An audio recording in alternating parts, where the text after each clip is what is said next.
کا پڑھنا، سنانا، یاد کرنا اس ادارے کے اساتذہ کی دن رات محنت کا نتیجہ ہے۔ اساتذہ شعبہ حفظ کے ہوں، ترجمہ القرآن کے ہوں، سکول پڑھانے والے ہوں، مشق کرانے والے ہوں، سب ان میرے قابل سخت احترام اساتذہ کی یہ انتھک محنتوں کا نتیجہ ہے کہ آج اس جمع قرآن میں آپ کو بہار نظر آ رہی ہے۔ اللہ ان میرے اساتذہ کی محنت کو قبول فرمائے۔ اب بلا تاخیر میں دعوت دوں گا محقق دورہ، محقق الاثر، فضیلت الشیخ حضرت علامہ ارشاد الحق صاحب عصری حافظہ اللہ تعالی مکان اللہ بطول حیاتہ، وہ آئیں اور اپنے مخصوص انداز میں محققانہ کلام فرمائیں۔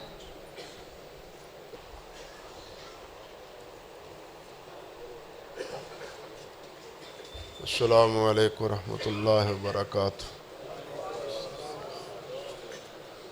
ان الحمد للہ رب العالمین، والصلاة والسلام علی سید الانبیاء والمرسلین، وعلی آلہ وصحبہ ومن تبعہم بإحسان الی یوم الدین،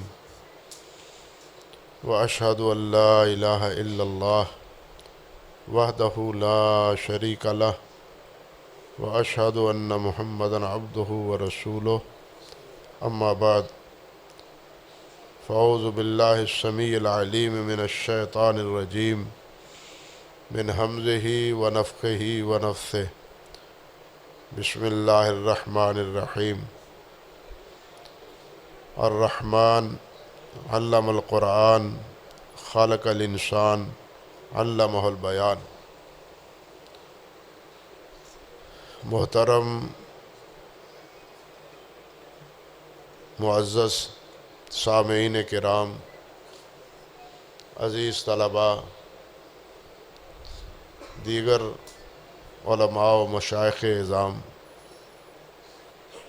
مجھ سے پہلے جب میں یہاں حاضر ہوا،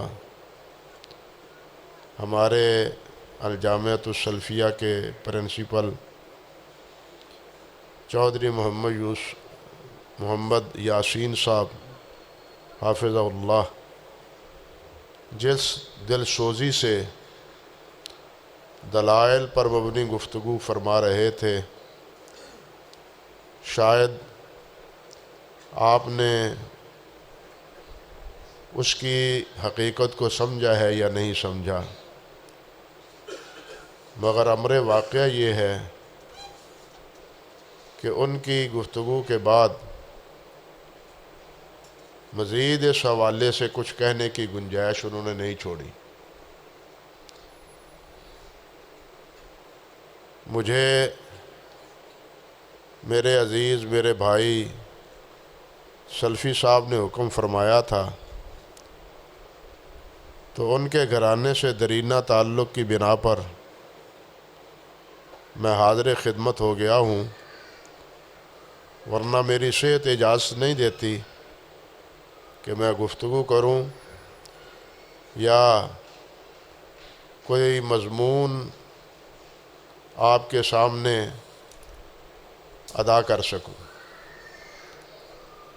البتہ چند باتیں جو میں نے آیات مبارکہ پڑھی ہیں ان کے حوالے سے صرف توجہ آپ کو دلانا چاہتا ہوں۔ حالانکہ یہ آیات اگر ان پر تفصیلی گفتگو کی جائے تو ایک ایک آیت ایک ایک موضوع کا تقاضا کرتی۔ الرحمن اپنی جگہ، خلق الانسان اپنی جگہ، علمہ البیان اپنی جگہ،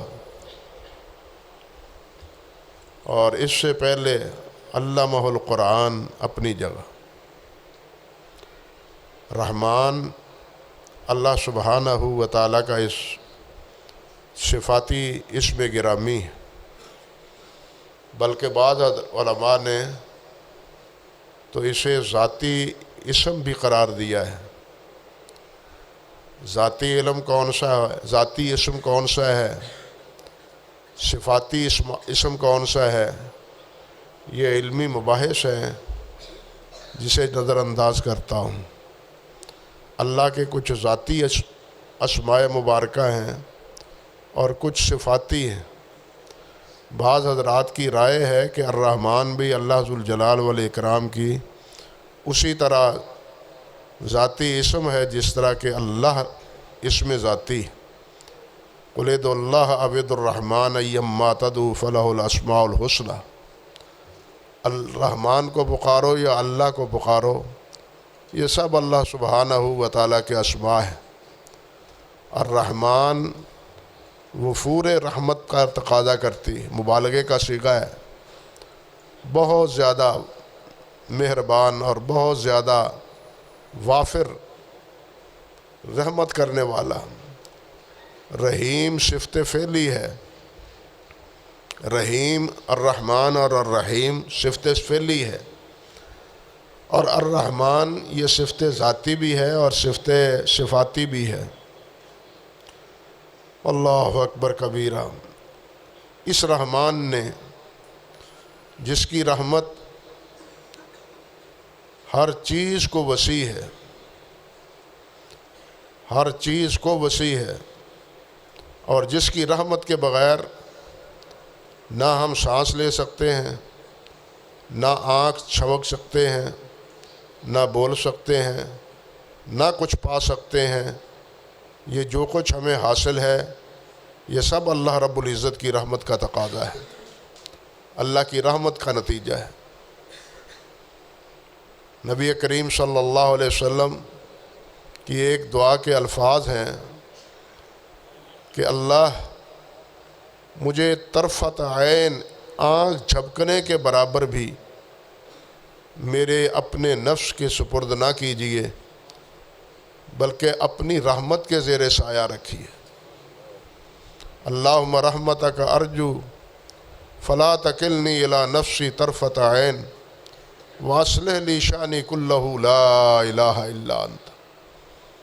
جب نبی مکرم صلی اللہ علیہ وسلم یہ بات فرمائیں تو ہمیں غور کرنا چاہیے پھر ہماری کیا اوقات ہے، ہماری کیا حیثیت ہے کہ اللہ تیری رحمت کے بغیر ایک آنکھ جھپکنے کے برابر بھی مجھ میں کوئی سقط نہیں ہے۔ اللہ اکبر کبیرہ۔ نبی علیہ السلام نے بھی اور خود اللہ رب العزت نے بھی فرمایا سبقت رحمتی من غضبی، میری رحمت میرے غضب سے سبقت لے جا چکی۔ بلکہ اللہ سبحانہ و تعالیٰ نے فرمایا کہ زمین و آسمان کے پیدا کرنے سے پہلے جو لوح محفوظ میں اللہ سبحانہ و تعالیٰ نے لکھوایا ہے، اس لوح محفوظ میں اللہ ذوالجلال نے یہ بات لکھی ہے اور لکھوائی ہے کہ سبقت رحمتی من غضب، کہ میری رحمت میرے غضب سے سبقت لے چکی۔ اللہ اکبر کبیرہ۔ غضب یہ اللہ کی ناراضگی ہے، اور رحمت اللہ سبحانہ و تعالیٰ کی عنایت اور اللہ ذوالجلال والاکرام کی توفیق ہے۔ اور اس رحمان نے علم القرآن، قرآن کی تعلیم دی۔ تعلیم تو بہت کچھ ہے، کتنے انواع، کتنے موضوعات، کتنے عناوین ہیں علم کے، لیکن کسی علم کے بارے میں اللہ ذوالجلال والاکرام نے یہ بات نہیں فرمائی اپنی اس صفت کے حوالے سے کہ رحمان وہ ہے جس نے سائنس کا علم تمہیں دیا۔ سائنس نے دیا ہے تو کیا دیا ہے ہمیں؟ سائنس نے بندوں کو مارنے کا راستہ تلاش کیا ہے، بے حیائی کو رواج دیا ہے، آوارگی کا کو پھیلایا ہے، انسانوں کو انسان نہیں حیوان بنایا ہے۔ یہ سب سائنس کر رہی ہے، بلکہ سائنس اب اس سے بھی آگے مرد کو عورت اور عورت کو مرد بنا رہی ہے. یہ سب چیزیں سائنس ہمیں دے رہی ہیں. سائنس نے کیا دیا ہے ہمیں؟ یہی بتلاتے ہیں یہ کپڑا اچھا ہو گیا ہے. جب کپڑا ہم کھدر کا ہمارے بزرگ پہنا کرتے تھے، کپڑا وہ بھی تھا، یہ بھی کپڑا ہے، لیکن یہی کپڑا جب گرمیوں میں آتے ہیں آپ تبدیلی اس کو کرتے ہیں. کھدر کا کپڑا سردیوں اور گرمیوں میں دونوں میں استعمال ہوتا تھا، لیکن سائنس کا بنایا ہوا یہ کپڑا سردیوں کا گرمیوں میں نہیں استعمال ہوتا، گرمیوں کا سردیوں میں استعمال نہیں ہوتا. یہ فائدہ ہے، یہ نقصان ہے یا فائدہ ہے؟ ایک قمیض سے سال نکل جاتا تھا، اب ایک قمیض نہیں بلکہ سال گزارنے کے لیے بھی 2 قمیضیں کم سے کم رکھنی پڑتی ہیں. یہ سائنس نے ہمارا فائدہ دیا ہے. اور سائنس نے یہ فائدہ دیا ہے کہ زمین کا سارا پانی جو ہے نا ناکارہ بنا دیا ہے پورے ملک کا، اور آپ بوتلوں کا پانی پینے پہ مجبور بیٹھے ہیں. دریاؤں کا پانی ناکارہ بنا دیا ہے. سائنس نے یہ زمین کا بھی پانی اور نہر اور ندی نالوں کا بھی پانی وہ سارا جناب برباد کر کے رکھ دیا ہے، پینے کے قابل نہیں رہنے دیا. یہ سائنس نے ہمیں دیا ہے. یہ امر واقعہ ہے یا نہیں ہے؟ تو یہ سائنس کے بارے میں اللہ نے یہ نہیں فرمایا کہ اللہ نے تمہیں سائنس کا علم دیا ہے، اللہ ذوالجلال نے فلاں فلاں علم تمہیں دیا ہے. اللہ نے رحمت کا تقاضا، اپنی رحمت کا وفور رحمت کا تقاضا جو بیان کیا ہے وہ علم القرآن سے دیا ہے. قرآن کو کی تعلیم تمہیں دی ہے، اور جس کو اللہ سبحانہ و تعالیٰ قرآن کی تعلیم دیتا ہے اس سے بڑی اور کوئی نعمت اور کوئی علم نہیں ہے. حدیث میں آتا ہے نبی علیہ الصلوۃ والسلام نے ارشاد فرمایا خیرکم من تعلم القرآن وعلمہ، تم میں سے بہتر وہ ہے جو قرآن کی تعلیم دیتا ہے اور اس کی تعلیم حاصل کرتا ہے. تم میں خیر وہ ہے، بہتر وہ ہے. اب میں کیا عرض کروں، قرآن مجید تو ہم پڑھتے نہیں. میٹرک کی، ایم اے کیا، بی اے کیا، ایم اے کیا، ایم فل کیا، ڈاکٹریٹ کی، اس کے بعد بھی اعلیٰ تعلیم کے لیے ہم کہتے ہیں جی اعلیٰ تعلیم کے لیے کہاں جا رہے ہیں؟ امریکہ جا رہے ہیں، یورپ جا رہے ہیں، وہاں اعلیٰ تعلیم حاصل کرنے کے لیے. مجھے آپ بتلائیں کہ جس تعلیم کو حاصل کرنے کے لیے، جس تعلیم کو اعلیٰ تعلیم کو حاصل کرنے کے لیے آپ لاکھوں روپیہ خرچ کرتے ہیں، آپ ذرا سوچیں کہ اس کو آپ اعلیٰ تعلیم قرار دیتے ہیں. لیکن اللہ رب العزت اور اللہ کے پیارے پیغمبر صلی اللہ علیہ وسلم اعلیٰ تعلیم کس کو کہتے ہیں؟ قرآن کی تعلیم کو. ہمیں سوچنا چاہیے، اپنی فکر کو بدلنا چاہیے کہ جس کو ہم اعلیٰ تعلیم دیتے ہیں اللہ تعالیٰ نے اس کو اعلیٰ تعلیم قرار نہیں دیا. وہ تعلیم اب انسان کو حیوان بنا رہی ہے، لیکن یہ اعلیٰ تعلیم جو ہے یہ انسان کو انسان بناتی ہے، بلکہ ایسا انسان بناتی ہے کہ فرشتوں سے جو بہتر ثابت ہوتا ہے. یعنی ایسا انسان بناتی ہے جو فرشتوں سے بہتر ہوتا ہے. اور یہاں علم القرآن خلق الانسان، جس طرح سب تعلیموں سے سب سے اچھی تعلیم قرآن کی ہے، اسی طرح ساری مخلوق میں سے انسان سب سے اچھی مخلوق. انسان ہی واحد مخلوق ہے کہ جس کے بارے میں اللہ سبحانہ و تعالیٰ نے فرمایا ہے کہ ہم نے انسان کو احسن تقویم فرمایا ہے. بہترین تقویم اللہ ذوالجلال نے انسان کو عطا فرمائی ہے. کسی مخلوق کو، نہ فرشتے کو، نہ جنوں کو، نہ کسی اور مخلوق کو حسن احسن تقویم کا شرف اللہ سبحانہ و تعالیٰ نے نہیں بنایا، بلکہ اس کا شرف اللہ ذوالجلال نے انسان کو بنایا ہے. اور انسان کے بارے میں بھی اگلی بات کیا کی؟ علمہ البیان، کہ اس کو قوت بیان عطا فرمائی ہے. یہ لوگوں کی بات سمجھتا ہے، دوسروں کی بات سمجھتا ہے اور سمجھ کے اس کا جواب دیتا ہے. یہ قوت بیان اس کو حاصل ہے. بات کرنا، یہ دوسرے مخلوق بھی بات کرتی ہے، دوسری مخلوق بھی بات کرتی ہے، لیکن انسان جو بات کرتا ہے یہ حیوانات یا دوسروں کے مقابلے میں یہ ایسا ہے کہ وہ دوسروں کا کلام سمجھتا بھی ہے اور اس کو اس کا جواب بھی دیتا ہے. یہ تخصیص ہے گویا کہ اس سورت کی ابتدا میں سب سے اعلیٰ تعلیم قرآن کی الرحمن نے، سب سے اعلیٰ سب سے افضل انسان کس نے پیدا کیا؟ رحمان نے۔ انسان کو پھر سب سے زیادہ نعمت جو عطا فرمائی وہ قوت بیان عطا فرمائی وہ انسان کو۔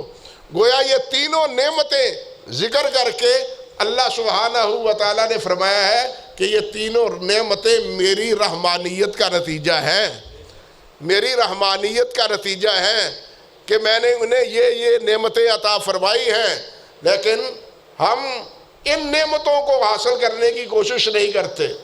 قرآن مجید ہم میں پڑھے ہوئے کتنے ہیں، سوچ لیں قرآن کی طرح پڑھتے ہیں ہم، بلکہ کلمہ پڑھنے والے کتنے افراد ہیں، قرآن پڑھنے والے کتنے افراد ہیں، پھر قرآن کو سمجھنے والے کتنے افراد ہیں، پھر آگے قرآن پر عمل کرنے کے والے کتنے افراد ہیں۔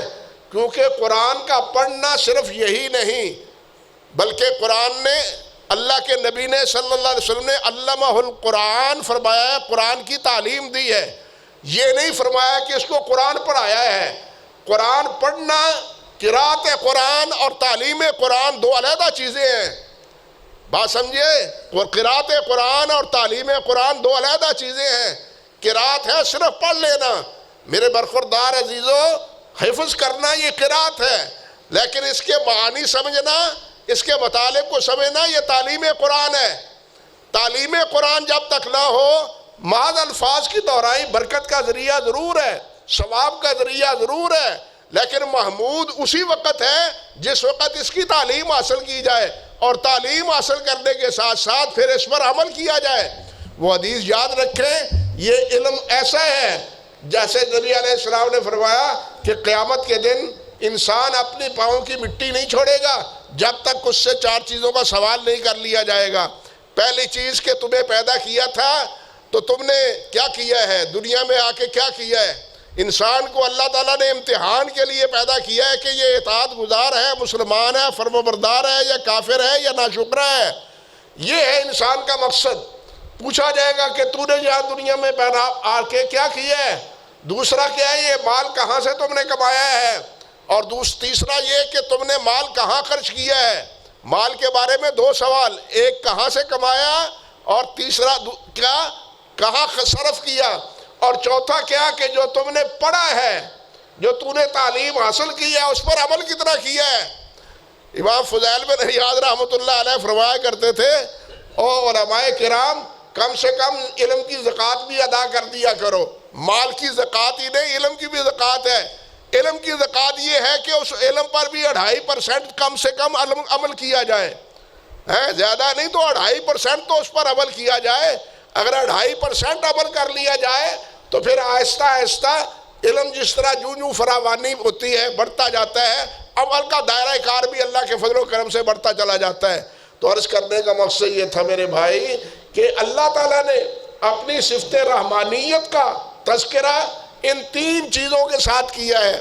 پہلا قرآن مجید کے ساتھ کہ میں نے قرآن تمہیں دیا ہے، قرآن کی تعلیم تمہیں دی ہے، اور دوسری چیز کیا ہے کہ تمہیں کیا پیدا کیا ہے، اشرف مخلوق انسان بنایا ہے تمہیں، اور تمہیں قوت گویائی عطا فرمائی ہے، حیوانوں سے دوسروں سے ممتاز کیا ہے۔ یہ جو سائنسدان ہے یا فلاسفہ ہے، فلسفی ہے، وہ انسان کو کیا کہتے ہیں، وہ انسان بھی حیوان ہے اور حیوانات بھی حیوان ہے، لیکن ان تمام حیوانات میں انسان کا امتیاز یہ ہے کہ انسان حیوان ناطق ہے، ان کی اصطلاح کے مطابق حیوان ناطق ہے۔ اور یہ حیوان ناطق کا کیا مطلب ہے کہ انسان گفتگو کرتا ہے، وہ دوسروں کو سمجھاتا بھی ہے، خود سمجھتا بھی ہے۔ اور اللہ سبحانہ و تعالیٰ نے یہ جو دماغ بنایا ہے، اس دماغ کے دو حصے باقاعدہ ایسے بنائے ہیں جو اس میں ایک حصہ بات کو سمجھنے والا ہے، اور دوسرا حصہ وہ ہے جو سمجھ کے جواب دینے کے قابل اللہ تعالیٰ نے بنایا ہے۔ اور یہ تخلیق، یہ اس قسم کی تخلیق اور اس قسم کی تقسیم اللہ سبحانہ و تعالیٰ نے انسان کے علاوہ اور کسی مخلوق کی نہیں بنائی۔ تو اللہ تعالیٰ کا شکر ادا کرنا چاہیے ان حضرات کو جو قرآن مجید کے ساتھ وابستہ ہیں، جو قرآن مجید کے ساتھ وابستہ ہیں، صرف پڑھنے کے ساتھ نہیں بلکہ اس کا علم حاصل کرنے کے ساتھ۔ اللہ تعالیٰ مجھے بھی اور آپ کو بھی قرآن کا علم حاصل کرنے کی توفیق عطا فرمائے۔ میں اپنے اندر اتنی ہمت نہیں پاتا کہ اس سے زیادہ بھی گفتگو کروں، ورنہ صحیح بات ہے کہ یہ موضوع خالی یعنی بہت لمبا ہے۔ کبھی اللہ نے توفیق عطا فرمائی تو اس کی تکمیل کرنے کی کوشش کروں گا۔ یار زندہ صحبت باقی۔ سبحان ربک رب العزت عما